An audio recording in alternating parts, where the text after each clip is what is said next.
ఇవాళ ఒక పార్టీలో ఎన్నికైన వాళ్ళు రాజీనామా చేయకుండా ఇంకొక పార్టీలో ఫిరాయిస్తే హత్యలు అత్యాచారాలు చేసిన వాళ్ళకి ఎంత కఠినమైన శిక్షలు అమలు చేస్తున్నారో ఉరి తీసే విధానాన్ని ఈరోజు రాజ్యాంగంలో సవరణ తీసుకురావాల్సిన పరిస్థితులు ఉన్నాయి.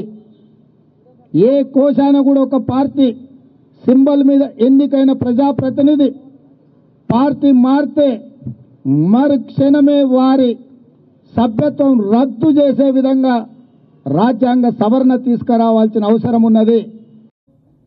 ఇవాళ ఒక పార్టీలో ఎన్నికైన వాళ్ళు రాజీనామా చేయకుండా ఇంకొక పార్టీలో ఫిరాయిస్తే హత్యలు అత్యాచారాలు చేసిన వాళ్ళకి ఎంత కఠినమైన శిక్షలు అమలు చేస్తున్నారో ఉరి తీసే విధానాన్ని ఈరోజు రాజ్యాంగంలో సవరణ తీసుకురావాల్సిన పరిస్థితులు ఉన్నాయి.